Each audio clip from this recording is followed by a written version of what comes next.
When a smug Western TV host mocked Africa's path to sovereignty in front of Ibrahim Traoré, back when he was still just a young revolutionary officer and not yet the interim president of Burkina Faso, he believed there would be no consequences for his arrogance.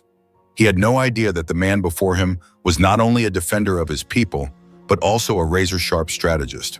But before we dive in, let me know in the comments where you're watching from. Roughly a year before he assumed leadership of the country, Ibrahim Traoré appeared on a well-known international news program in Paris.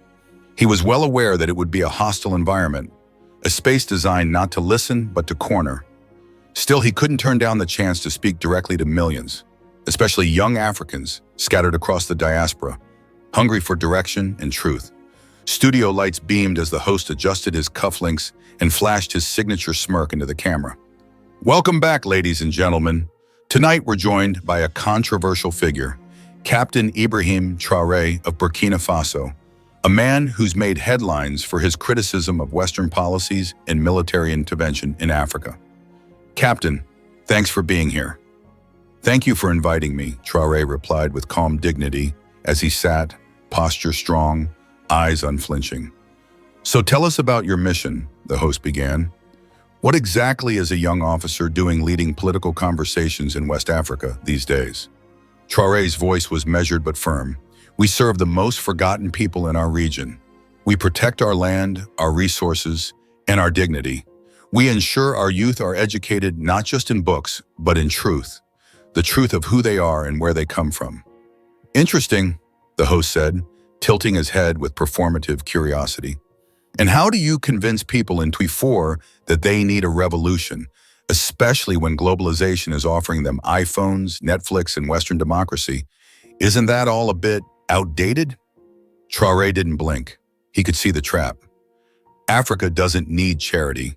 It needs sovereignty, he replied. We may have access to modern luxuries, but many of our people still live in spiritual and economic captivity. That's when liberation is most needed, not less. The host raised an eyebrow, but some say that clinging to anti-Western ideals is actually dangerous, that it goes against the values of inclusion and global cooperation. Truth doesn't become dangerous just because it challenges comfort, Traoré responded. What's truly dangerous is a world where people abandon their roots, their values, and their identity in exchange for whatever sells best on a Western screen. Several audience members shifted uncomfortably. The questions weren't just critical, they were coded in colonial arrogance. So you don't think African leadership needs to modernize? I mean, when it comes to democracy, gender rights, LGBTQ issues, free speech, you don't think your positions are too rigid? Traoré didn't flinch. We want what brings real dignity to our people. That doesn't always mean mimicking systems that failed even where they were born. Real love for the people means telling the truth, even when it's hard, even when it's unpopular in the West. The host leaned back, smirk tightening. That sounds awfully traditional. Some would even say authoritarian. Traoré met his gaze without hesitation, and the crowd could feel it. Two worldviews, clashing not with weapons, but with words sharper than steel. How much longer do you plan to stay in this line of work? The host asked, voice coated in subtle condescension. Traoré's expression remained calm, though a faint smile tugged at the edge of his mouth. This isn't a career, it's a commitment to my people. You don't retire from responsibility. Not when your people are still under threat. You serve until your mission is fulfilled, or until you fall in its pursuit. The host gave a dramatic nod, a smirk barely concealed. Right, a mission. But surely you have personal goals, ambitions. Where do you see yourself in 10 years? I go where my people need me, Traoré answered plainly. But I do believe the struggle is not finished. I sense I'm being prepared for something even greater. A larger battlefield, not just in Burkina Faso, but for Africa as a whole. The host leaned in, sensing a soundbite. A larger role? Like what exactly? Traoré paused, his gaze steady, not defiant, prophetic. Perhaps to help ignite a new Pan-African unity, to challenge the global order that still treats us as pawns. Maybe to lead Africa in reclaiming its sovereignty, not just militarily, but economically, culturally, spiritually. The host let out a laugh, just a second too long and a little too sharp. You, he said, his polished mask slipping just enough to reveal the sneer beneath. I mean, that's quite a dream, especially for someone from... He motioned vaguely at Traoré's simple uniform, his plain boots, his unpolished hands. For someone like me, Traoré asked, without a hint of offense. The host fumbled, trying to recover. No, I mean, Africa is very traditional in its leadership structures. Isn't a unifying leader a bit unrealistic? But the damage was done. The studio crowd shifted uneasily. It was no longer journalism. It was personal mockery. Let's get serious now, the host snapped, trying to regain control. You represent a movement that claims moral clarity and national sovereignty, but the world today is more complex. Don't you think it's time for leaders like you to evolve, to align with modern ethical frameworks? Which frameworks? Traoré asked, his voice unshaken. The ones that change with every election cycle? Or the ones that ignore our deepest suffering as long as we say the right buzzwords at UN summits? The host narrowed his eyes. I'm talking about real progress. Movements that embrace inclusion, celebrate diversity, and don't try to fit everyone into your version of tradition. Progress toward what end? Traoré countered. If there's no shared understanding of justice or truth, then progress is just a slogan, a mask we wear to justify anything. That's exactly why younger generations reject your approach, the host fired back. They see the hypocrisy. Your revolution claims to free people, but ends up silencing entire communities. Traoré leaned forward slightly. We don't silence anyone. We protect dignity. But dignity doesn't mean celebrating every whim of the West. Love for the people sometimes means telling hard truths, especially when those truths are unpopular with former colonizers. The host scoffed. Did you just compare personal identity issues to imperial manipulation? I'm comparing the principle, Traoré answered firmly. The ability to distinguish between actions and intrinsic worth. A people can love themselves and still reject the poison being fed to them. But today's culture confuses disagreement with hate. The studio tensed. Some audience members looked uncomfortable. Others nodded. The host realized this was not going the way he'd planned. These aren't just behaviors, the host pressed. These are identities, people's authentic selves, and your movement causes real harm. Families are torn apart. Young people are silenced. Traoré remained composed. What causes more harm? He asked softly. Momentary discomfort from truth or permanent disfigurement from lies that rob a people of their roots, their purpose, their strength? Traoré's voice remained calm, but unshakable. What does more harm? He asked. Temporary discomfort from facing uncomfortable truths, or the lasting damage of building a society on lies about who we are and why we exist? The host's professional polish began to crack. He flipped through his notes with visible irritation. Let's talk about your personal domain then, Captain, he said, shifting tone. You've chosen a life of austerity. No marriage, no children, no private comfort. Isn't that unnatural? Maybe even dehumanizing? Traoré didn't blink. I chose to give my life fully to my people, he said, his tone free of defensiveness. Different paths fulfill different souls. For some, family is their highest calling. For me, it's liberation, purpose, service. But surely you've had regrets, the host pressed, his voice taking on an oddly personal tone. Loneliness, doubt. You're asking people to believe that a life without intimacy, without ordinary connection, is fulfilling. Several audience members shifted uncomfortably. The question had crossed into something uncomfortably intrusive. Traoré remained composed. Every meaningful commitment requires sacrifice, he answered simply. Marriage requires sacrifice. So does leadership. The real question isn't whether we sacrifice, but what we're willing to sacrifice for. I've found deep fulfillment in giving everything for something larger than myself. That just sounds like a coping mechanism, the host said coldly, eyes narrowing. Isn't it psychologically harmful to suppress your basic needs, especially when you're encouraging others to follow the same path? Traoré's gaze softened but didn't flinch. What's unhealthy, he replied, is a culture that reduces people to their urges, that teaches them fulfillment is found only in consumption, pleasure, or desire. We are capable of greater love than that, a love that protects, uplifts, and endures beyond the self. Greater love, the host repeated with a sneer, or just elaborate self-denial dressed up as virtue. If choosing to serve others with your whole life is self-denial, Traoré said quietly, then maybe our modern culture could use more of it.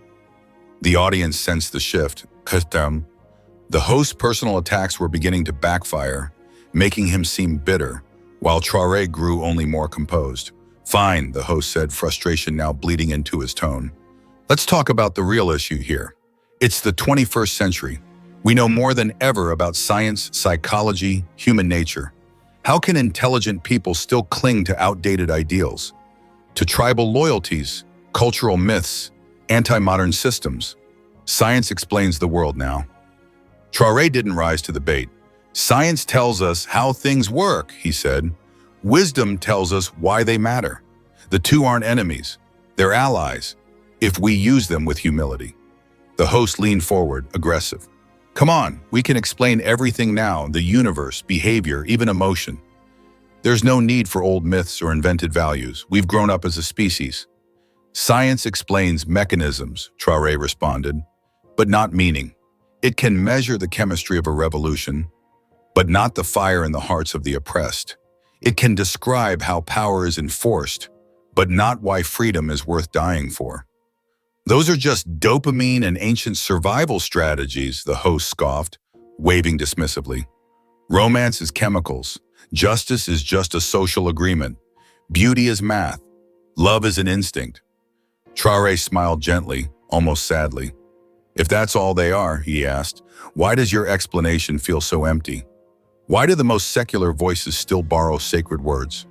Human rights, justice, dignity, truth, words that make no sense in a purely material world? The host faltered, because we can still be moral without believing in myths. Based on what authority? Traoré asked, his voice now sharpening with precision. If we're just evolved animals, Traoré asked, why should your moral instincts carry any more weight than mine? Or a warlord's? Why not follow the strong dominating the weak? That's nature's most proven strategy, isn't it? The host hesitated. He was being drawn into deeper waters than expected, the kind of debate he hadn't prepared for. Well, because we've agreed as a society. Societies, Traoré interrupted gently, have agreed to horrifying things. Nazi Germany agreed. Apartheid South Africa agreed. The transatlantic slave trade was agreed upon. Agreement doesn't make it just. Without a higher principle, something beyond political trends, morality becomes whatever the majority feels. And majorities can be catastrophically wrong. The host shifted in his seat. For the first time, his confidence wavered, but not yet broken. That's clever, he muttered. But at the end of the day, you're still asking me to believe in invisible forces, ancestral spirits, moral destinies, cultural essences, things that defy everything we know through modern science. A flicker of amusement crossed Traoré's eyes. Not mockery, but the kind of smile one gives when a long-awaited truth reveals itself. The host's professional mask slipped. He leaned back with exaggerated disbelief. Wait, he said, lifting his hands dramatically. You mean to tell me you seriously believe in that stuff? In your so-called ancestral wisdom? Tribal myths? Like you think that's real? The shift in tone was sharp and disrespectful. Several audience members tensed. A few elderly guests, African perhaps, looked visibly stung. I always assumed all that talk was just a way to keep uneducated people in line, the host chuckled, trying to hide the venom behind a faux smile. Just folklore, entertainment, a political tool. But Traoré didn't let it pass. What exactly do you find funny about people discovering meaning, hope, and self-worth in the stories of their ancestors, he asked, voice steady and eyes locked on the host. The host, emboldened by the crowd's hesitation, pushed further. "Come on, Captain," he laughed. "Tell us the one about the ancestor spirits protecting the village, or the sacred baobab tree. That stuff kills me, like an old man blessing the rain with a drum. Come on." Silence fell across the studio. It was no longer journalism. It had turned to mockery of culture, of memory, of the dignity of a people. Traoré's voice remained measured, but now there was steel beneath the calm. "You seem to confuse cynicism with sophistication," he said. "The deepest truths have always been told through story, symbol, and ritual. Even children know that. But you, in your arrogance, call it primitive because it wasn't written in Latin or stored in a European library." "Oh, so now it's just a symbol?" the host sneered. "How convenient. When reality doesn't back it up, suddenly it's metaphor." Traoré leaned in ever so slightly. "The question isn't whether a story is literal or metaphorical," he said with quiet force. "The real question is, do you have the wisdom to understand what it reveals about human nature, moral choices, and our connection to something greater than ourselves?" Your reaction suggests you don't. The host flushed.